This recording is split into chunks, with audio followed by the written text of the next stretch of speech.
today I thought I'd sit down and do a video about the things they don't tell you about bringing those precious little children into the world, things they don't tell you about giving birth. I'm going to get straight into the gross stuff because the gross stuff is pretty much the stuff that people don't talk about. So I was most scared about the pain of giving birth. I had no idea about the sensation. If you are curious as to what having a baby feels like, it feels like you need a really big poo, like the biggest poo ever. And whilst you feel like you need to poo, you probably will poo. A lot of people poo when they give birth. I didn't, apparently. I did ask if I had. I was told I hadn't. I don't know if that's the truth. Who knows? Whilst we're on the subject of poo, something else that you may do is pass wind. I did. We all do it. I remember Mike being here, my mum being here, and I passed wind, and I was like, it was actually one of the only things I said during the whole process, and I was like, I'm really sorry, pardon me. Whilst we are talking all bodily functions, I weed myself as well. Apparently pretty normal as well, just from having that urge to push.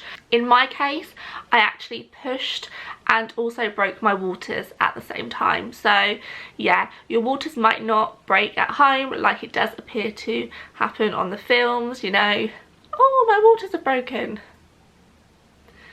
Yeah, it doesn't always happen like that, and sometimes they have to be broken for you. Sometimes you might have to have an episiotomy.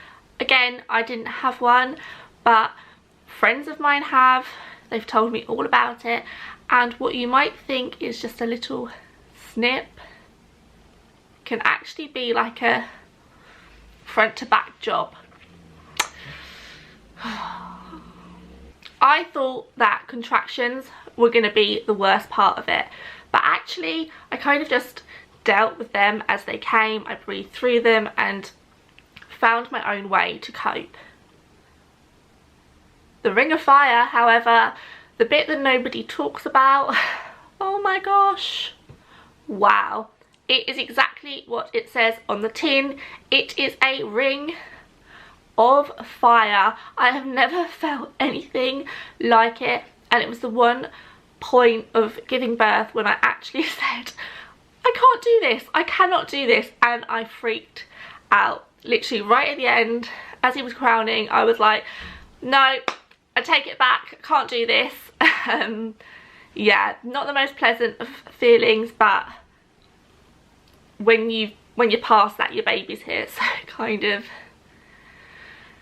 no, nothing's gonna actually make that any better. So when Harrison was born, the first thing they did was put him onto my chest, which honestly was magic, pure magic. But I didn't cry, like, again, how I thought I would from the movies. I was emotional and I was definitely like choked up, but I wasn't like, oh my god, my baby's here, like some people are. It's the most overwhelming thing, and I don't think there ever is going to be like a right or a wrong way to respond. You're in pure shock, you're in love, it's magic. But yeah, all the time that Harrison was being placed onto my chest, he was pooing. So there's another little one for you. The first thing your kid does is poo on you. So once you've had the baby, I don't know, call me naive, I didn't know you had to give birth to the placenta as well. So I opted for the little injection to kind of bring it away. You can just wait it out. That was a whole experience in itself.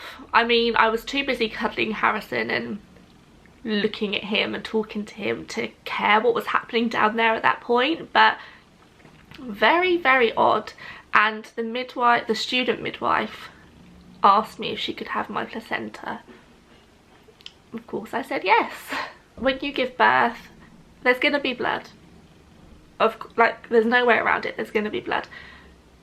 Quite how much blood?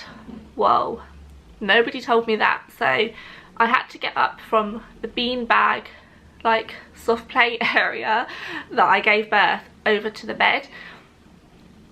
The lady, the midwife, carried a towel beneath me.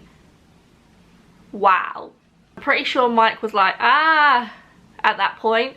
There was a lot of blood. Yeah, blood. So after I'd been moved over to the bed, a nurse, in fact the same nurse that tried to send me home about 2-3 hours previously, and I actually said, told you so, like I had to get it in, she came to check me to check for damage. She came to check for damage to see if I needed any stitches, and that was one part that I was absolutely terrified about because I just cannot do stitches. When you're at the point of them coming to check you, you do not care who sees what, so I was kind of just like, legs in the air. She put her finger up my bottom. What? I was like, what are you doing? I didn't actually say that, but I was thinking, what are you doing? But apparently they have to check like the whole way for damage. I got away with just a couple of grazes, so fortunately I didn't need any stitches. But yeah, that's how they check. So many people have been like, they didn't do that to me, but then I have been reassured by a couple of other people that were like, yeah, that's pretty standard. So I don't think they put that in the baby books.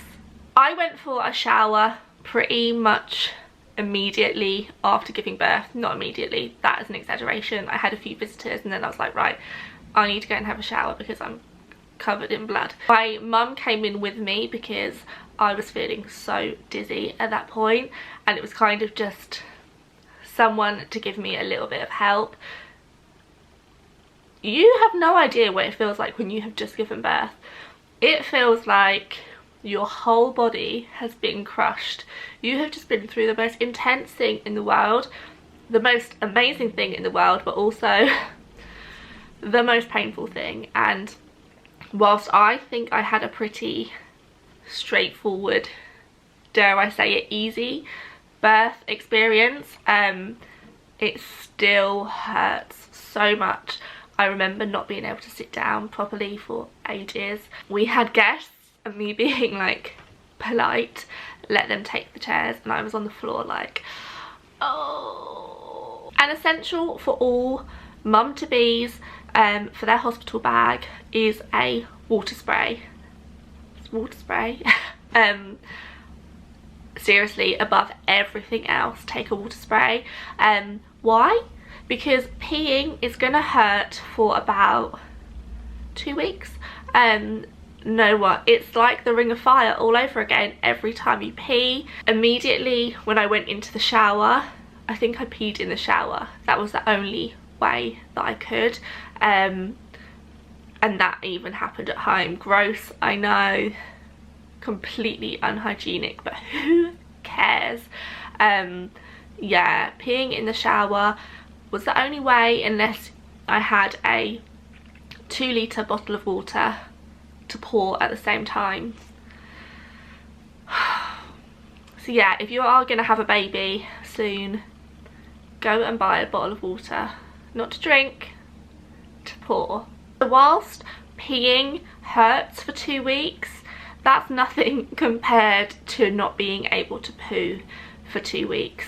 I think I was constipated for at least 10 days, and it got to the point where it was pretty awful. When I did eventually go, it felt like giving birth all over again because of that, getting that sensation and it all happening around the same area whilst you're healing.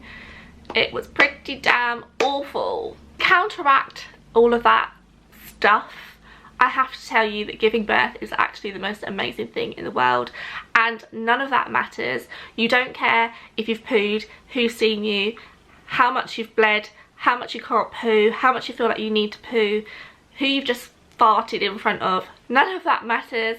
Giving birth is pure magic. If this video has terrified you, then I am sorry, but you will forget it.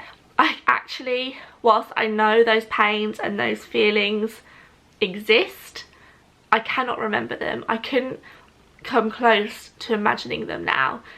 it disappears as soon as you see your baby, like as soon as you see them, and all of the after stuff is just cushioned around the fact that you have this gorgeous bundle. And yeah, so those are the things that nobody told me about giving birth.